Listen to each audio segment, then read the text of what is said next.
Hello students, welcome back.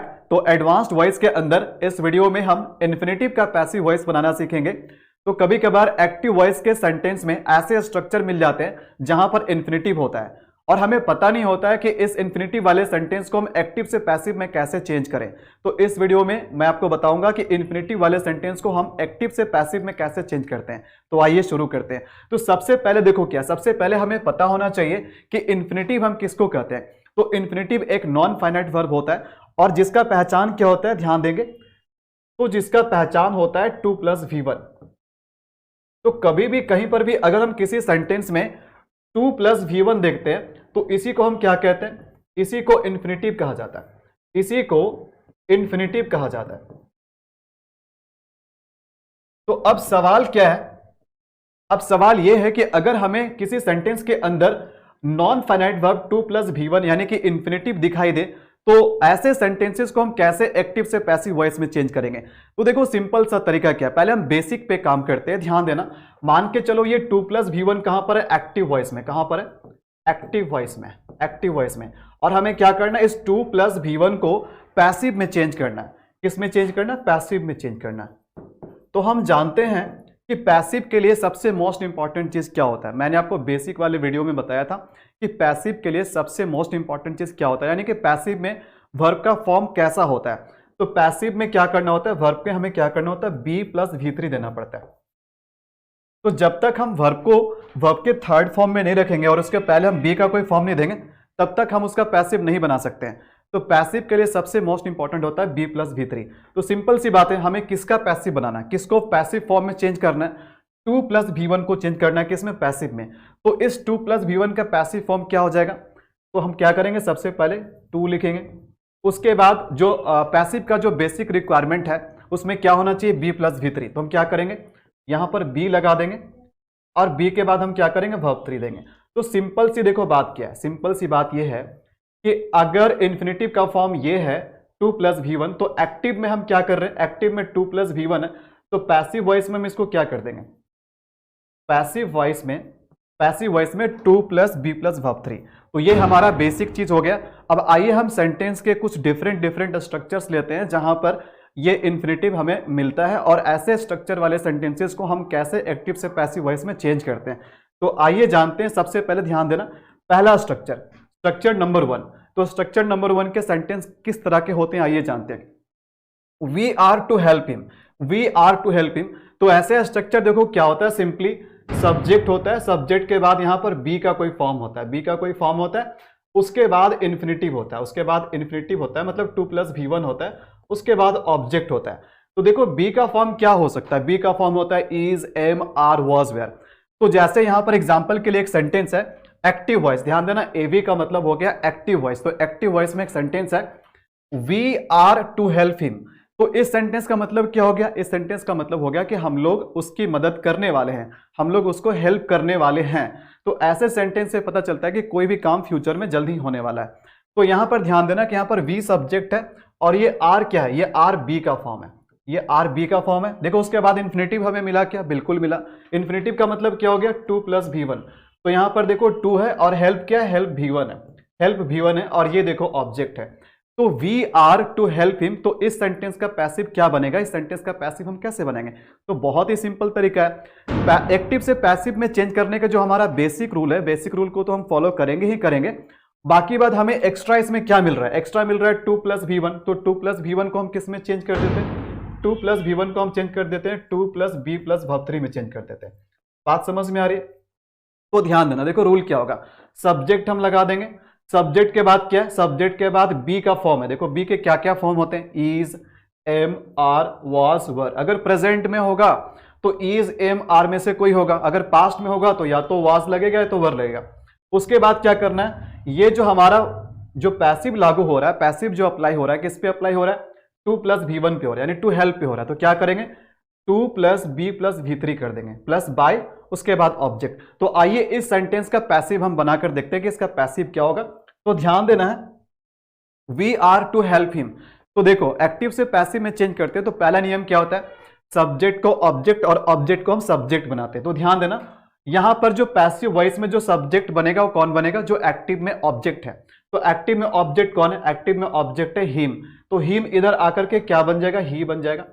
ही, और ही के साथ हम क्या कर देंगे? इज लगा देंगे, ही इज।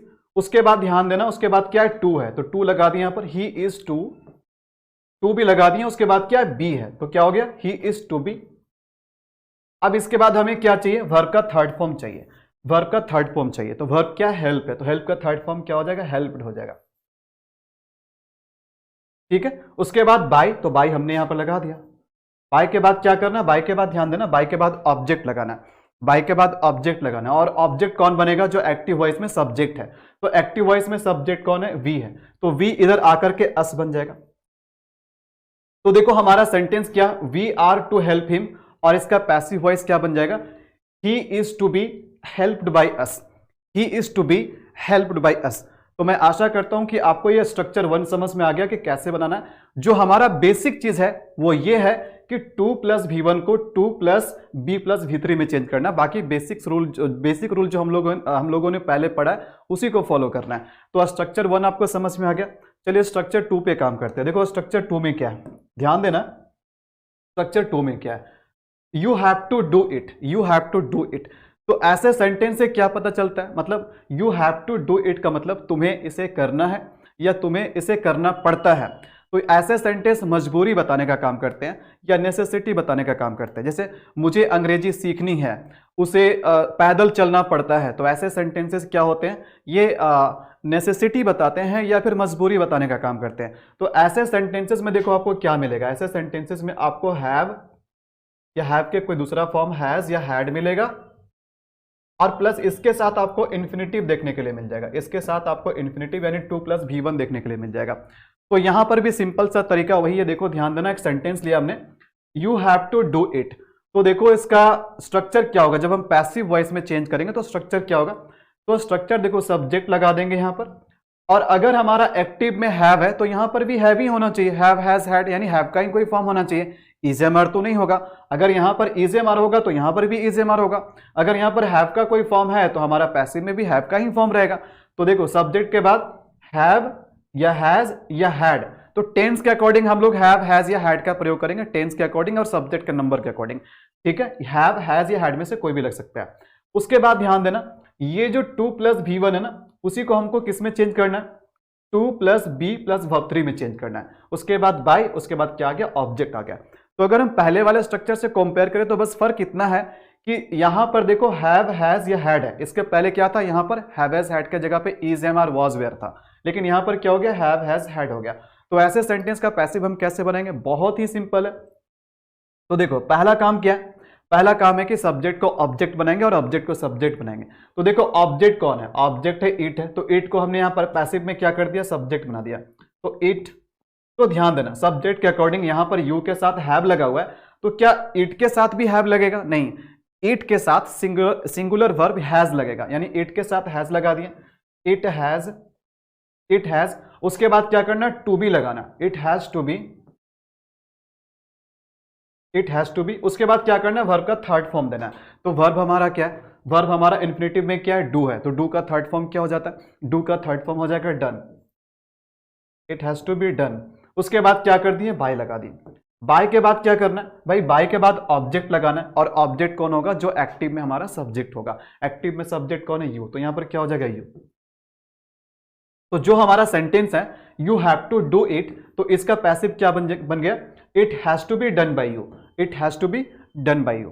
तो आई होप कि आपको ये सेकंड स्ट्रक्चर भी समझ में आ गया। बहुत ही सिंपल है, और ऐसे ऐसे क्वेश्चन आपके एग्जाम में बहुत आते हैं, इसलिए आप बिल्कुल ध्यान से समझिएगा इस चीज को। अब ध्यान देना, हम स्ट्रक्चर 3 पे काम करेंगे, थर्ड स्ट्रक्चर पे काम करेंगे। थर्ड स्ट्रक्चर में देखो क्या रहेगा, इसका पहचान समझो। देखो स्ट्रक्चर को पहचानना सीखो। स्ट्रक्चर क्या? यहां पर आपको इट इज टाइम मिलेगा। देखो ये थर्ड स्ट्रक्चर का पहचान क्या? इट इज टाइम से आपको मिलेगा। तो सेंटेंस क्या है? It is time to close the shop, यानी समय आ गया कि दुकान बंद करें अब, ठीक है। It is time to close the shop.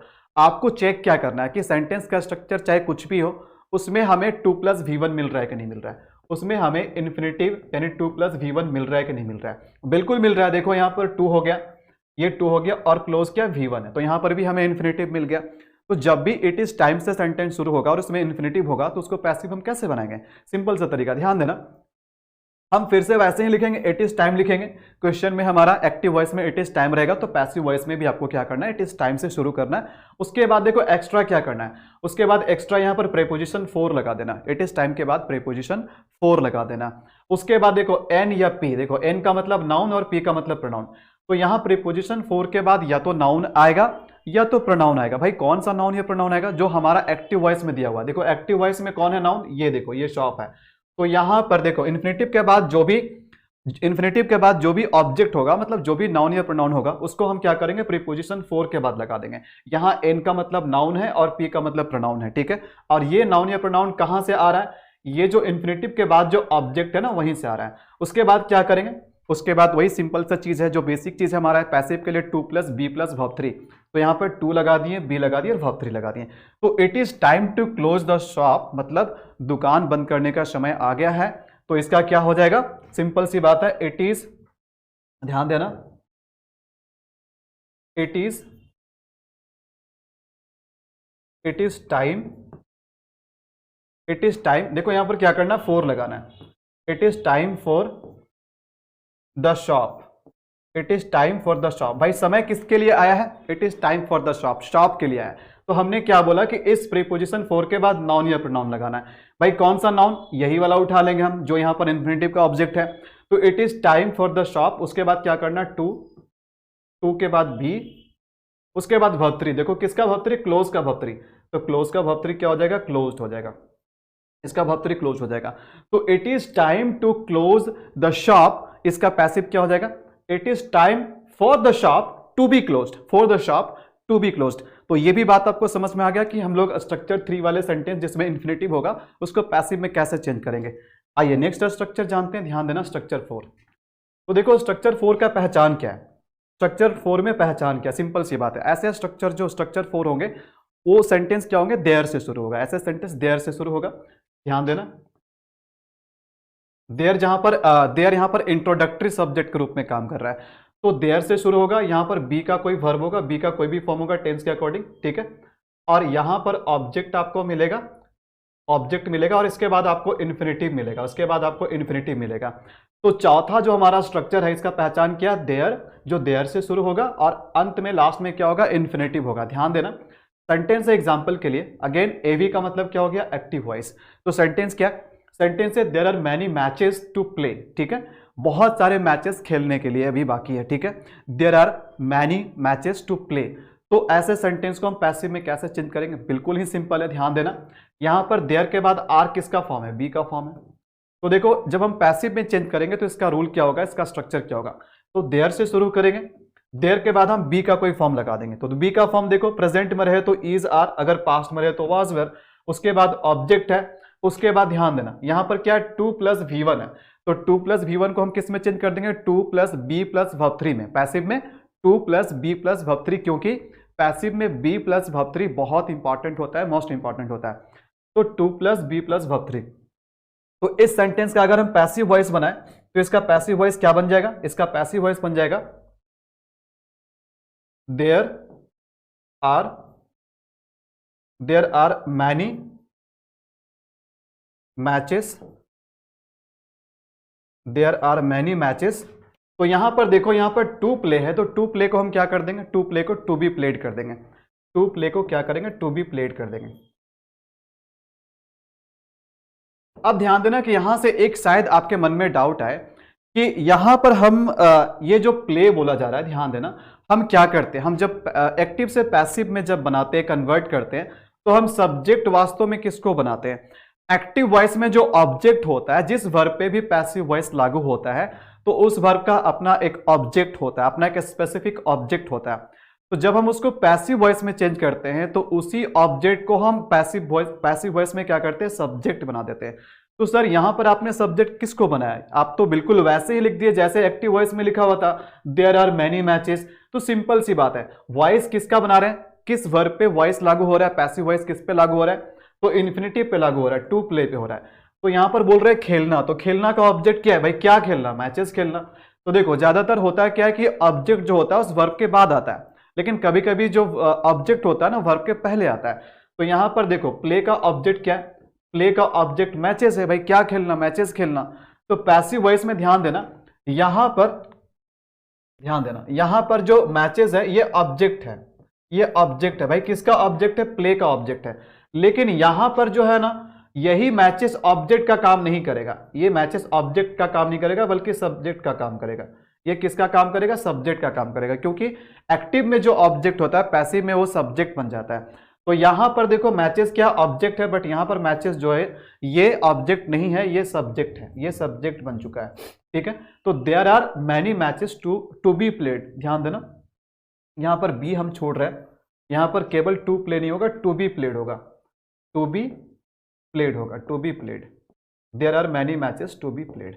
बात समझ में आ रही है आपको? चलिए बढ़ते हैं, देखते हैं नेक्स्ट स्ट्रक्चर। देखो ये जो स्ट्रक्चर है ना बहुत इंपॉर्टेंट है, वेरी वेरी इंपॉर्टेंट। एसएससी के एग्जाम में कई बार ये क्वेश्चन पूछा गया, डायरेक्ट क्वेश्चन हमने वहां से उठाया है, ये क्वेश्चन बहुत बार आए हैं, और इस तरह के भी क्वेश्चन सेम स्ट्रक्चर पे बहुत बार क्वेश्चन आपके एग्जाम्स में पूछे जाते हैं, और ये हमेशा बच्चों को कंफ्यूज करते हैं। कई बार जब मैं ऑफलाइन बैचेस पढ़ाता हूं तो बहुत सारे बच्चे डाउट में जब एक्टिव पैसिव वॉइस के क्वेश्चन प्रैक्टिस करते हैं तो डाउट में ये वाला क्वेश्चन लेकर जरूर आते हैं, ठीक है। तो चलिए मैं बताता हूं कि इस टाइप के क्वेश्चन को कैसे सॉल्व करना है। तो ध्यान देना, देखो सेंटेंस क्या है, सेंटेंस है women like men to flatter them. तो यहां पर ध्यान दीजिएगा, सब्जेक्ट कौन है, सब्जेक्ट है विमेन, और वर्ब हमारा मेन वर्ब क्या है, लाइक है, मेन वर्ब लाइक है। तो ध्यान देना कि सब्जेक्ट होता है, सब्जेक्ट के बाद वर्ब होता है, वर्ब के बाद एक उसका ऑब्जेक्ट होता है, उसका ऑब्जेक्ट होता है। तो मुझे ये बताना कि ये जो वर्ब लाइक है इसका ऑब्जेक्ट कौन है। आप बोलोगे कि इसका ऑब्जेक्ट अगर मेन है तो आप गलत हो, ठीक है। तो अगर इसका ऑब्जेक्ट मेन है तो बाकी की चीज क्या, टू फ्लैटर देम क्या है। तो ध्यान देना, हम मेन को लाइक का ऑब्जेक्ट नहीं कह सकते, निश्चित रूप से नहीं कह सकते हैं। तो क्या टू फ्लैटर देम हो गया, तो फ्लैटर को भी हम उसका ऑब्जेक्ट नहीं कह सकते। तो इसका मतलब यह है कि जो वर्ब लाइक है इसका एक स्पेसिफिक ऑब्जेक्ट नहीं है। तो ऑब्जेक्ट वास्तव में कौन है, ऑब्जेक्ट वास्तव में ये पूरा का पूरा फ्रेज है, ये पूरा के पूरा फ्रेज ऑब्जेक्ट है। सिंपल सी बात है कि वुमेन लाइक करते हैं, क्या लाइक करते हैं, वुमेन लाइक करते हैं कि जो पुरुष जो होते हैं ना उसको फ्लैटर करें। तो ये पूरा के पूरा ऑब्जेक्ट, यहां पर केवल आप मेन को ऑब्जेक्ट नहीं कह सकते हैं, ये पूरा के पूरा ऑब्जेक्ट है। तो ऐसे सेंटेंसेस को हम पैसिव वॉइस कैसे बनाएंगे, ध्यान दीजिएगा। तो जिस वर्ब का एक स्पेसिफिक ऑब्जेक्ट नहीं हो बल्कि पूरा के पूरा फ्रेज उसका ऑब्जेक्ट हो, तो यहां पर पैसिव वॉइस किस पे लागू होगा, तो पैसिव तो हम किसी वर्ब का बनाते हैं। अब इस सेंटेंस में कंफ्यूजन ये है कि यहां पर दो वर्ब है, एक फाइनाइट वर्ब है और एक नॉन फाइनाइट वर्ब है। तो यहां पर हम लाइक का पैसिव वॉइस बनाए या फिर टू फ्लैटर का पैसिव वॉइस बनाए। तो ध्यान देना, कभी भी किसी भी मेन वर्ब का अगर कोई स्पेसिफिक ऑब्जेक्ट ना हो तो उस स्थिति में हम पैसिव किसका बनाते हैं, हम पैसिव वॉइस बनाते हैं नॉन फाइनाइट वर्ब का, यानी कि इन्फिनिटिव का। तो यहां पर लाइक का पैसिव वॉइस हम नहीं बनाएंगे, लाइक जहां पर है वहीं पर रहेगा। पैसिव वॉइस हम किसका बनाएंगे, नॉन फाइनाइट वर्ब यानी कि इन्फिनिटिव का। ये जो हमारा टू फ्लैटर है इसका पैसिव वॉइस बनाएंगे। तो ध्यान देना, जब कभी भी हम एक्टिव से पैसिव में चेंज करते हैं तो हमारा पहला नियम क्या होता है, जो ऑब्जेक्ट होता है उसे हम सब्जेक्ट बनाते हैं। तो ध्यान देना, ऑब्जेक्ट को ना, देखो हम किसका ऑब्जेक्ट चेक करेंगे, जिसका पैसिव वॉइस बना रहे हैं। तो हम किसका पैसिव वॉइस बना रहे हैं, टू फ्लैटर का। तो टू फ्लैटर का ऑब्जेक्ट देखो कौन है, तो टू फ्लैटर का ऑब्जेक्ट है ये, टू फ्लैटर का ऑब्जेक्ट कौन है, ये देम है। तो ध्यान देना, हम इसी को सब्जेक्ट बनाएंगे। तो सिंपल सी बात है, सिंपल सी बात यह है कि हम देम किसको बोल रहे हैं, ये देम हम विमेन को बोल रहे हैं। तो विमेन यहां पर पहले से प्रेजेंट है, तो हम क्या करेंगे, विमेन से स्टार्ट कर लेते हैं। तो विमेन से यहां पर हम स्टार्ट कर लिए, बात समझ में आ रही है। तो विमेन लाइक, लाइक जहां है वहीं पर रहेगा, लाइक जहां है वहीं पर रहेगा। तो विमेन लाइक, तो ध्यान देना, हम यहां पर फ्लैटर के बाद जो ऑब्जेक्ट है उसी को सब्जेक्ट बना रहे हैं। तो यहां पर हम देख रहे हैं कि वुमेन, यहां पर हम देम किसको बोल रहे हैं, ये देम हम वुमेन को ही बोल रहे हैं। घुमा फिरा करके ये देम किसको रिप्रेजेंट कर रहा है, ये वुमेन को ही कर रहा है। तो वुमेन यहां पर बाय डिफॉल्ट सब्जेक्ट बन चुका है। शुरू में जो ऑब्जेक्ट है उसको सब्जेक्ट बनाते हैं, यानी कि शुरुआत में वुमेन ही रहेगा यहां पर। उसके बाद देखो हम पैसिव वॉइस लाइक का नहीं बना रहे हैं, पैसिव वॉइस हम टू फ्लैटर का बना रहे हैं, यानी कि इन्फिनिटिव का बना रहे हैं। तो इसलिए लाइक जहां पर है वहीं पर रहेगा। यहां पर देखो क्या करना, जब हम इसका पैसिव वॉइस बना रहे हैं टू फ्लैटर का यानी इन्फिनिटिव का, तो ये जो टू फ्लैटर है ये क्या हो जाएगा, टू बी फ्लैटर हो, ये क्या हो जाएगा, टू बी फ्लैटर्ड हो जाएगा, टू बी फ्लैटर्ड हो जाएगा, टू बी फ्लैटर्ड हो जाएगा। क्यों टू बी फ्लैटर्ड हो जाएगा, क्योंकि पैसिव वॉइस में हमें बी प्लस वर्ब 3 चाहिए। तो जो टू प्लस V1 है वो to plus be plus verb 3 में चेंज हो गया, ठीक है। तो women like to be flattered, भाई किसके द्वारा, किसके द्वारा, तो बाय मेन। तो ये मेन इधर आ जाएगा, बाय मेन। तो इसका करेक्ट पैसिव ये हो जाएगा, तो इसका करेक्ट पैसिव ये हो जाएगा। तो women like men to flatter them, इसका पैसिव क्या हो गया? women like to be flattered by them। तो ध्यान से देख लो इसका पैसिव वॉइस हम कैसे बनाते हैं। ऐसे क्वेश्चंस आपके पेपर में बहुत बार आते हैं। ये क्वेश्चन प्रीवियसली पूछे गए हैं एसएससी के एग्जाम में, तो बिल्कुल आपको ध्यान रखना है कि ऐसे सेंटेंस को कैसे हम एक्टिव से पैसिव में चेंज करते हैं। तो women like men to flatter them, तो इसका हो जाएगा women like to be flattered by men। बात आपको समझ में आ रही है? तो ध्यान दीजिएगा, इसी से मिलता जुलता एक और स्ट्रक्चर है जो मैं अभी अगले स्लाइड में आपको दिखाता हूं, ध्यान देना। ये भी क्वेश्चन आपके एसएससी के प्रीवियस एग्जाम में पूछे गए हैं। आप अगर प्रीवियस ईयर का सेट लगाते हो, प्रैक्टिस करते हो, तो ये क्वेश्चन आपको देखने के लिए मिल जाएगा। तो Spain expected to win the world cup. अब देखो, अगर हम इसके पिछले वाले स्ट्रक्चर से इसको कंपेयर करें तो बस यहां पर फर्क देखो क्या है। फर्क ध्यान देना कि सब्जेक्ट प्लस यहां पर जो भी वर्ब आ रहा था, इसके बाद एक यहां पर ऑब्जेक्ट और आ रहा था, और इसके बाद क्या था? इसके बाद यहां पर इंफिनिटिव था, ठीक है। लेकिन अगर हम इस सेंटेंस को गौर से देखें तो यहां पर क्या है? यहां पर सब्जेक्ट है, सब्जेक्ट के बाद एक वर्ब है, और वर्ब के बाद इस सेंटेंस के जैसा यहां पर कोई ऑब्जेक्ट नहीं आ रहा है, बल्कि डायरेक्टली यहां पर इन्फिनिटिव आ गया। यहां पर डायरेक्टली इन्फिनिटिव आ गया। तो ध्यान देना, जैसे सिंपल सी बात देखो, पहले वाले सेंटेंस को देखो यहां पर, तो यहां पर सब्जेक्ट है और ये वर्ब है। ये वर्ब के बाद पहले एक यहां पर नाउन आया है, इस वर्ब के बाद कोई ऑब्जेक्ट आया, कोई नाउन या प्रोनाउन आया है, तभी चल करके यहां पर इन्फिनिटिव 2 + V1 आ रहा है। लेकिन अगर हम इस वाले सेंटेंस को पढ़ें तो यहां पर देख रहे हैं कि सब्जेक्ट तो है, सब्जेक्ट के बाद वर्ब है, लेकिन इस वर्ब के बाद, इस वर्ब के ठीक बाद, इसके तुरंत बाद कोई दूसरा नाउन या प्रोनाउन ऑब्जेक्ट के फॉर्म में नहीं है। डायरेक्टली क्या है? डायरेक्टली यहां पर इन्फिनिटिव है, डायरेक्टली यहां पर 2 + V1 है। तो ऐसे सेंटेंस को हम कैसे चेंज करेंगे पैसिव वॉइस में? ध्यान दीजिएगा, मैं इसका पैसिव वॉइस बना देता हूं। जब मैं इसका पैसिव वॉइस बना दूंगा तो आपको समझ में आ जाएगा कि कैसे इस तरह के सेंटेंस को हमें पैसिव वॉइस में चेंज करना है। तो ध्यान देना, तो जब भी ऐसा रहे कि सब्जेक्ट प्लस वर्ब, उसके बाद देखो सब्जेक्ट के बाद एक मेन वर्ब है और मेन वर्ब के बाद डायरेक्टली इन्फिनिटिव आ जाए, तो उसको कैसे बनाना है? उसको इट से शुरू करके बनाना है। तो कैसे हो जाएगा? ध्यान देना, इट। कुल मिलाकर के यहां पर समझना क्या है, यहां पर पैसिव वॉइस किस पे लागू हो रहा है? अगर हम पहले वाले सेंटेंस पे देखें तो पैसिव वॉइस किस पे लागू हो रहा था? इन्फिनिटिव पे लागू हो रहा था, यानी टू फ्लैटर पे लागू हो रहा था। लेकिन जब कभी भी ध्यान देना कि सब्जेक्ट के बाद डायरेक्टली वर्ब आ जाए, वर्ब के डायरेक्टली बाद इन्फिनिटिव आ जाए, तो वहां पर पैसिव वॉइस इन्फिनिटिव पे लागू नहीं होता है। वहां पर पैसिव वॉइस डायरेक्टली किस पे लागू होता है? इस वर्ब पे लागू होता है, मेन वर्ब पे लागू होता है। यानी यहां पर टू विन का पैसिव वॉइस हम नहीं बनाएंगे, यहां पर पैसिव वॉइस किसका बनाएंगे? एक्सपेक्टेड का बनाएंगे। तो सिंपल सा क्या हो गया? इट। ध्यान देना, तो सिंपल सा क्या हो गया? It was expected. किसके द्वारा एक्सपेक्ट किया गया? स्पेन के द्वारा। It was expected by Spain. क्यों एक्सपेक्ट किया गया? To win the world cup, to win the world cup. तो सेंटेंस हमारा क्या? Spain expected to win the world cup. तो क्या हो गया? It was expected by Spain to win the world cup. बात आपको समझ में आ रही है? तो पैसिव वॉइस को क्या चाहिए? बी प्लस वर्ब 3 चाहिए। तो देखो यहां पर बी प्लस वर्ब 3 का क्राइटेरिया पूरा हो रहा है कि नहीं हो रहा है? सिंपल सी बात है, यहां पर हमने वाज लगाया, वाज किसका फॉर्म है? वाज बी का फॉर्म है, इसके बाद वर्ब 3 चाहिए। तो यहां पर एक्सपेक्टेड को हम किस फॉर्म में लिख रहे हैं? ये वर्ब 3 के फॉर्म में लिख रहे हैं कि नहीं लिख रहे हैं? तो it was expected by Spain to win the world cup. जैसे we hoped to welcome him,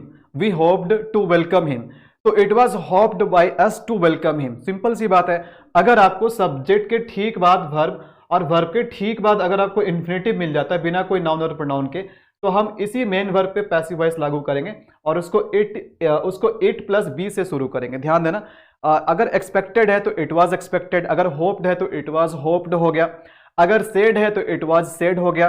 बात समझ में आ रहा है? तो आपको क्या करना है? इट से शुरू करना है। तो आई होप कि आपको ये भी समझ में आ गया कि इस तरह का सेंटेंस आएगा तो हम कैसे इसको पैसिव वॉइस में चेंज करेंगे।